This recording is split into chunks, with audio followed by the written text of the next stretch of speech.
Thank you. Thanks, everybody, for joining us. I'm Jano Lieber, MTA Chair and CEO, here with the one and only Demetrius Critchlow, President of New York City Transit, Chief Accessibility Officer Quamel Arroyo, and a couple of other folks who really made a difference to seeing this project through. Mike Collada, who is the Regional Administrator of the FTA and our partner every day. Here's Jamie Torres-Springer. He's the MTA C&D President that gets all this work done. Brad Hoylman-Siegel, New York State Senate Senator, partner in literally everything we do, not just in Manhattan, but statewide. And Eric Botcher, who's the council member representing this area. This is the A-team of pro-transit folks, so I just got to acknowledge all of them for starters. Listen, it's great to be back together with you a short time after a big announcement at Queensboro Plaza. Tomorrow we're going to be up on the Upper East Side opening another ADA station. But today we're celebrating 4 new elevators here at 14th Street. Do you notice a pattern? We're knocking these out really at a breakneck pace. The entire complex here, complex connects 6 separate subway lines, is now fully ADA accessible. 9 new elevators total. You'll remember that we opened the first few of them back in August. Now they're done. It's great news because this complex accommodates over 130,000 passengers every day. Also, this project is a good representative of the challenges that we have making the whole system ADA accessible. Really complicated undertaking. In addition to the new elevators, we also built or renovated dozens of staircases, enlarged the mezzanine to create room to put in the new elevators, redid all the comms infrastructure, new lighting and tiles. When we're fixing things to add elevators, we try to do everything, plus ADA upgrades on the platforms. That's somewhat forgotten part of ADA, but you got to make the platforms fully usable for folks who are using mobility devices and otherwise dealing with disabilities of one kind or another. Total transformation. Big shout out to the team at MTA Construction and Development, but also all of those standing behind me is an amazing, this is what you got to do to put together a big project like that. You got to have great contractors. Sinalta Forte and Modern Elevator, they've been on a lot of those jobs, so Sinalta Forte, well done. The designers, there's a design team, again, Gannett Fleming, Urbon. These are companies that actually are getting really good at figuring out how we add elevators to these old facilities and move everything around to accommodate all this new stuff. And Nake, who is on many of our projects, a construction consultant and project management consultant. So bottom line is, with these great teams that are used to working together, nobody in the region is doing better at building big infrastructure than the MTA, and it's especially true of accessibility projects. This is my favorite stat. You always hear it from me, but we are building ADA accessibility with elevators 5 times as fast as the MTA did in the past, and we're so proud of that, and we're doing it every project, on time and on budget. Part of the reason that we're able to make so much progress on accessibility is the partnership we have with Washington. The feds contributed $247 million to this project, which was 80% of the total cost. Thank you, Chuck Schumer. Thank you, Hakeem Jeffries. And thank you, Dan Goldman, who represents this area and has been a passionate supporter of the MTA. So we'll hand for all of those folks. And not least, Collada's boss is Veronica Vanderpool at the FTA and Secretary of Transportation, Pete Buttigieg. This is important work. You'll hear from me again and again. New York doesn't exist without mass transit. And also, in an era where everybody's talking about affordability, transit is one of the few things that makes New York affordable. Let's make it even more affordable. And how do you do that? ADA projects. That benefits some of the communities that most need affordability. Who are those? Seniors living on fixed incomes. The families, people with strollers trying to use the transit system when they're trying to get started with a young family, also need affordability. And most of all, people with disabilities, who are one of the most economically disadvantaged parts of our society. So ADA accessibility projects are all about the affordability agenda. And I want to acknowledge Governor Hochul, who has made affordability a centerpiece of her of her entire agenda, and has been a great supporter. For me, these projects are what made me want to come to the MTA in the first place, changing people's lives, making the city more affordable, making New York a better place in so many ways. I'm proud to be here at the completion, on time, on budget, and with that, let me turn it over to Jamie, and after that, Demetrius, and then we'll hear from elected leaders. Thank you. Thank you very much. Thank you very much, Jano, and good morning, everyone. One more shout out. I want to acknowledge a good old friend of mine, Julie Stein, newly minted head of the Union Square bid. And the bids are such important partners of the MTA all across the city. Glad you're here with us, Julie. You're going to do great things. It's very exciting to be back here. 130,000 passengers a day pass through this station complex. And this is our 13th accessible station across the subway and railroad systems, with 41 more in construction, our 13th in 2024, with more to go. The year's not over. So we're very pleased about the rate. Jano said a lot of this, but it's so impressive, I'm going to say it again. What did we do here? 9 new elevators connecting 3 major subway lines, the L, the F, the M, the 1, the 2, and the 3. Rehabilitated 5 platforms, new yellow tactile edge strips, new ADA boarding area, expanded the mezzanines at both 6th Avenue and 7th Avenue for all that passenger traffic, a concession stand, 2 new fare control areas, refurbished a whopping 49 stairways, and we added, I gotta confirm this to make sure I got this right, 15 new stairways for improved passenger circulation. It's hard to believe that we got this done while the station was still up and running for those 130,000 passengers. In the background, how impressive something like this is, we replaced 56,000 pounds of steel in the tunnels of the Canarsie line from 1st Avenue to 8th Avenue as part of this project, injected 2,500 gallons of grout into the tunnel walls and ceiling to prevent leaks. We completed 4,500 square feet of concrete repairs throughout the station. And of course, to top it off, the amazing MTA Arts and Design has commissioned a suite of 6 beautiful mosaics in the mezzanines. It's almost 700 square feet in total of new mosaics we've added. This complex has exactly the kinds of challenges that we created MTA Construction and Development to tackle, with new innovative contracting methods and improved management tools to deliver. We're in a dense neighborhood, and there's a lot of growth happening in this neighborhood, so excavating new elevator shafts is not simple. We had to monitor and stabilize soil conditions because of new development projects that were happening on the adjacent streets. We had to underpin a 100-year-old building at the corner, here at the corner 7th Avenue and 14th Street. And of course, when we open up the street, we have to work with utility companies and the city to reroute a whole network of cables and pipes to make room. And I'll even say in this case, when we weren't getting enough work done on the elevator to bring it in on time, our heroic project CEO here even built a little house on 14th Street around the elevator so that we could get the work done 24/7. That's the kind of innovation that we're coming up with at C&D to pass along to other projects. And it's a lot of the behind-the-scenes coordination that the public doesn't always see, but it's what it takes to get the work done. Jano did a lot of the thank yous. I do want to thank Bill Montanili, who heads our station's business unit. He's cranking them out this year. That heroic project director, Matt Zetwalk, and Edmund Bonite, project CEO, Sam Afifi, who gets that done. And of course, I'll just say it again, Sitnalta Forte, Mid-American Elevator, our designers from Gannett Fleming and Urban, and Naya Consultant Services. We're very pleased about these partnerships. It's the way we get things done. We thank you for all the work you've got done. With that, I'll hand it on to my partner, Demetrius Kriklo.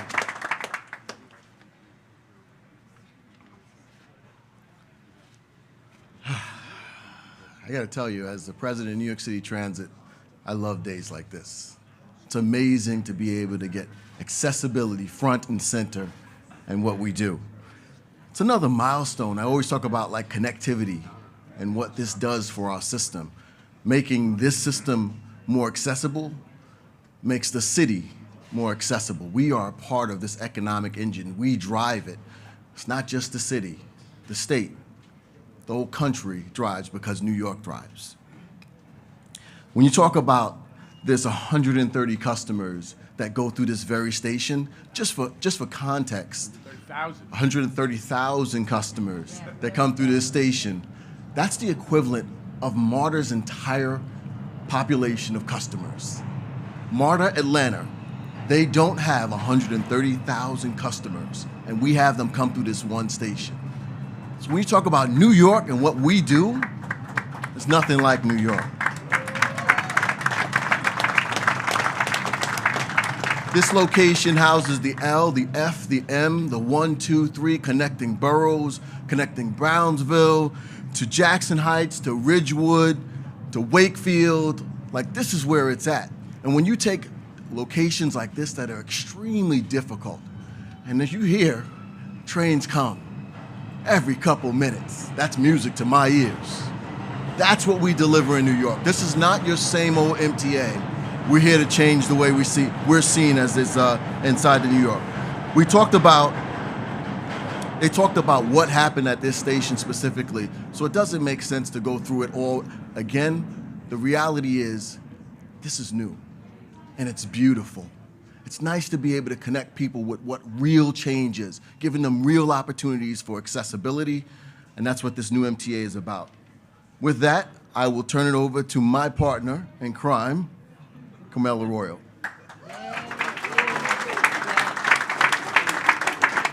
Thank you so much for that, Demetrius. Listen, so much has already been said, so I won't be redundant. I will say that this is huge impact for everyday New Yorker who want to get around. And my definition of accessibility is getting out of your house on your own time. When you decide to do that, so you can go to school, get an education, go to work, and enjoy all that New York City has to offer. So I'll tell you a little story that you don't know. This is the first time I was able to get out at this station for 17 years. 16-year-old Quamel used to be a lifeguard at the McBurney YMCA right upstairs.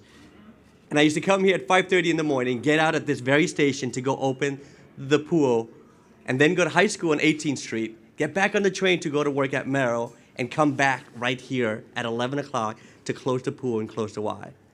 I haven't been able to do that for 17 years.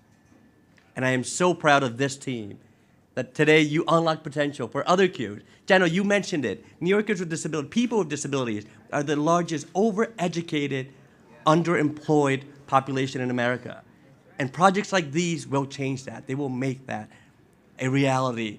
Jobs, education, and enjoying all that New York has to offer. So thank you so much to everyone here. I have to repeat, Matt Zetwalk, you're the GOAT, Matt. I wish we could clone you. Thank you so much for all you do. I want to thank Lisa Daglian, who's out in the audience from the Permanent Citizens Advisory Committee. Thank you for all that you do and are elected. It takes a village. Mike, Veronica Vanderpool, former MTA board member, thank you for all you do. It takes a village. Unas cuantas palabras en español. Estamos aquí en la 14 abriendo unas nuevas estaciones, 2 estaciones nuevas que abren un nuevo complejo accesible para todos los neoyorquinos.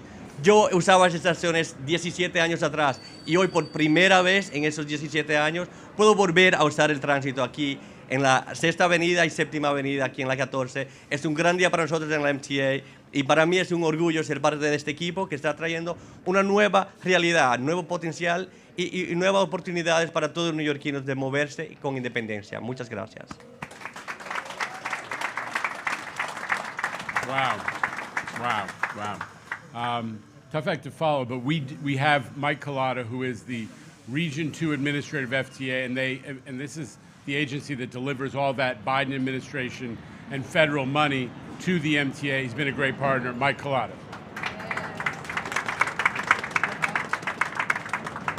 Thank you, Jando. And yet, Kamel, you are a very tough act to follow. On behalf of Federal Transit Deputy Administrator Veronica Vanderpool, Transportation Secretary Pete Buttigieg, and the Biden-Harris administration, I would like to thank you all for being here today as we celebrate New York City Transit's opening of this station with accessibility. None of this would be possible without the hard work and dedication of MTA's Chairman and CEO, Jano Lieber, MTA Construction and Development President, Jamie Torres Springer, our new New York City Transit President, Demetrius Critchlow, the entire team at the New York MTA, and all the labor standing behind me. So thank you so much for all the work that you do to make visions like this a reality. Today's achievement reflects years of vision, working closely with us at the Federal Transit Administration. And speaking of the Federal Transit Administration, I would like to thank my team who works tirelessly to support the New York MTA and to support public transportation in our region. Some of them are here with us today, including my lead engineer on the ADA program, Sheldon Soyland. Sheldon, thank you for all the work that you do to make projects like this possible. Today, we celebrate how we work together to help make our nation's oldest rail stations accessible to those with disabilities. The project here at 14th Street is a real game changer, as many elements of the larger transit complex have been replaced and upgraded, and we've heard about it. There's 9 new elevators, new staircases, renovated staircases, new ramps, new tactile warning strips, new ADA signage, and improved boarding areas at platforms to provide greater accessibility for those in wheelchairs. These features change lives and transform local communities like the one here at 14th Street. Through projects like this one, we are removing the barriers that prevent and interfere with the New Yorkers' ability to take the train wherever they need to go, whether to a job, to school, to a doctor's appointment, or to go visit family and friends. And when we remove these barriers, we create opportunities. At the U.S. Department of Transportation, we want to ensure that when we are making investments in public transit, we are making investments in public transit for everyone, regardless of disability. The Federal Transit Administration is proud to have contributed $200 million towards the ADA improvements at this 3-station complex, and we're proud that over the last several years, the Federal Transit Administration has provided MTA with over $3.3 billion to make improvements throughout its entire transit network. With today's milestone in New York City, 148 subway stations are now accessible, with 33 more stations currently under construction and more elevators on the way. The federal government's investment in MTA's ADA program and our commitment to those with disabilities is significant. We need to celebrate that, and we appreciate MTA's commitment to modernizing its system, bringing it up to ADA standards.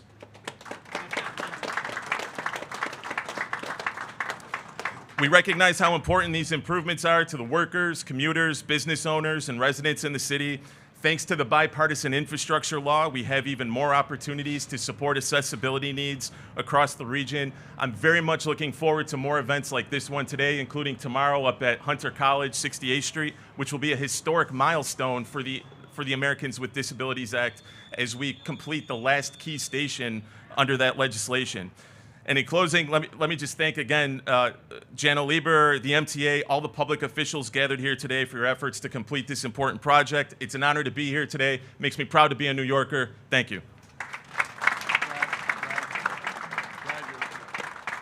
Thank you so much, Mr. Chair. State Senator Brad Hoylman Siegel. I represent the west side of Manhattan, from Christopher Street up to West 103rd. I want to say thank you to the team here. I was speaking to Q earlier this morning when he said to me he didn't think he would see such accessibility in our mass transit in his lifetime. Well, you are seeing it, Q, thanks to you and thanks to the disability rights advocates who are here. Give them a round of applause. My colleagues in government and all the hard hats who did the hard work to make this happen. Thank you from the bottom of my heart. You know,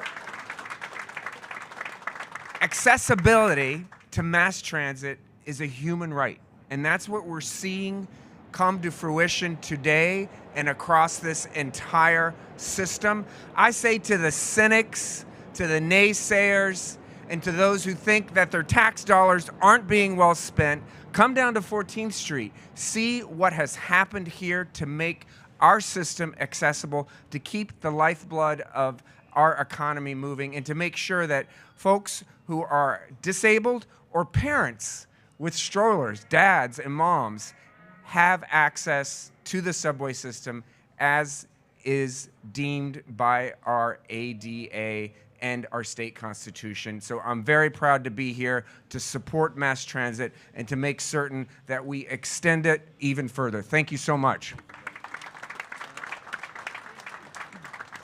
Thank you so much. I am so excited to be here today to celebrate the installation of 9 new subways, 9 new elevators, 25 staircases, and many other transit improvements here at 14th Street and 7th Avenue, connecting the F, the M, the 1, the 2, and the 3. This is not only an investment in the future of New York City that's going to serve generations to come, it's also correcting the mistakes of the past. And I'm talking about the fact that after the advent of the automobile, for decades and decades, government totally ignored public transit and neglected our subway system to the point where by the time Robert Moses died, we had trains in service from the FDR administration. That is being corrected. That moral infraction is being corrected, because the people who suffered worse from that are the people who couldn't afford cars, people from low-income communities, people with disabilities who have been locked out of our subway system. Under this leadership team at the MTA, those mistakes of the past are being corrected with dozens and dozens of subway stations being made elevator accessible. Let this be just the beginning of our efforts to make our entire system accessible. I want to thank everyone who made this possible, particularly all the workers who made this possible. I just came by to look at it every once in a while. They've been like living here for years, getting this done. I want to thank Nicole Barth from my team, my liaison to this neighborhood, who really worked with all the residents during this. You know, it was kind of a painful process with all this construction, but we worked closely with the residents, with the MTA, with the contractors to make sure that it was as painless as possible. Now let's go and enjoy this incredible station and do it all throughout the system.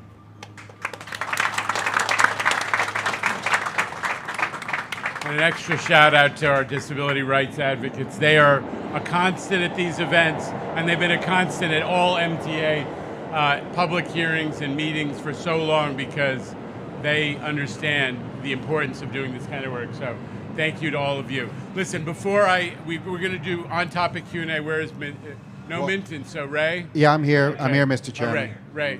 But I do have one other thing that the press may want to be aware of, which is night before last, there was a stabbing at 7th Avenue on the Q line in Brooklyn. And yesterday, the governor emphasized that we have completed the installation in a single year of cameras in every subway car. The old subway cars, going way back, as well as the new ones that we're buying that have cameras. But now, the entire New York City subway fleet has cameras in it. As a result of that, we immediately got images and collared the guy who did that crime the night before last. That's safety investment that I think incredibly far-sighted investment by the governor, and it's making a difference in subway safety. So, but first, on-topic questions about this project, and then anything else. Ray. Mr. Chairman, we're going to start with Andrew Siff from NBC4. Great Minton impression, Ray. Outstanding. Jano, can either you or Jamie or Demetrius clarify the state of this project? I took the F train today when I got off on the 16th Street side.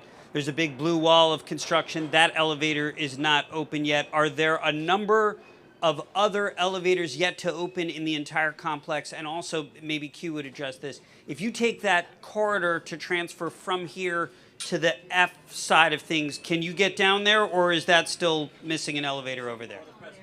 I went down and back on that ramp. It's fully accessible, and it was no issue. So you can get down to the platform? Yes. I came off the platform of All right. that train. Everything's open. It's open. I had no problem. We'll walk you through. Not one problem getting on and off there. All right. So Andrew's in full recovery from his work at Cynicism Anonymous, but we'll walk you through. We'll walk you through. But do you have a substantive question?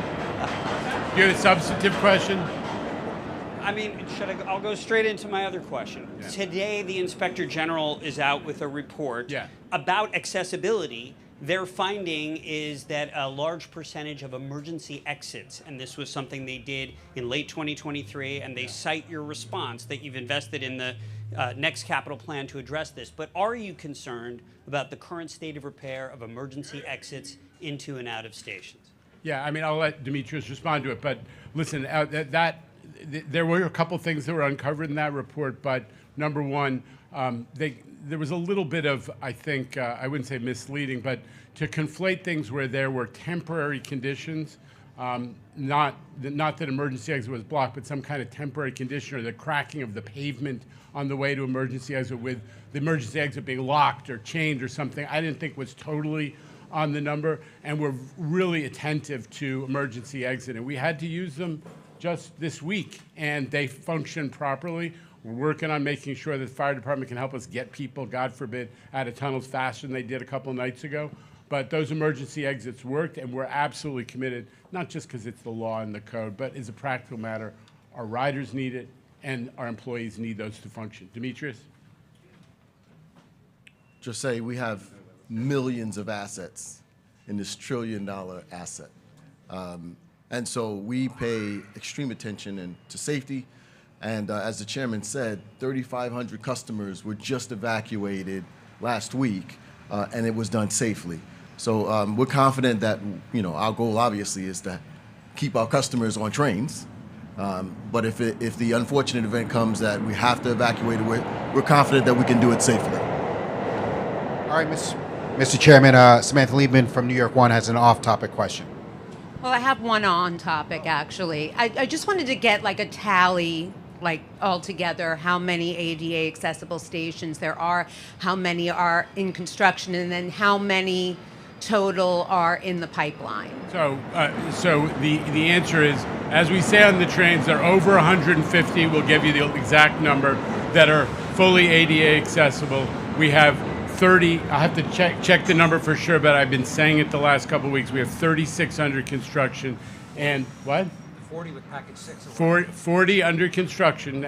Jamie tells me this is moving fast, and we'll give you the other numbers that you want. Just give us a chance to give you specifics. Give us exactly what you want. Because I know you added more. Yeah, we've added pretty quick. Week. Yeah. 153. Oh. And okay. in the next plan, Samantha, which is important, that we proposed and the board has approved, it would get us over 50%, and those 50% of stations would be serving well over 3/4 of all riders. So we're moving fast. The other question pertains to what the governor said yesterday about the settlement talks. Do you have a message for Governor Murphy about, transit riders, about getting congestion pricing done? The governor said what she said, and I'm not going to comment on that further. It's just I'm here to celebrate that New York has a great mass transit system. Every day we're going to provide service. You can hear it going, regular, reliable service, and we're happy that we've got this system and not a transportation system where the only thing that seems to be sure it's going to show up every day is unidentified flying drones. Mr. Chairman, thank you so much. Thank you, everybody. Jersey. Thank you, everybody. And those of you watching the stream, there's going to be B-roll of the 14th Street elevator that you should tune in for. Thank you, everybody.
Hold on.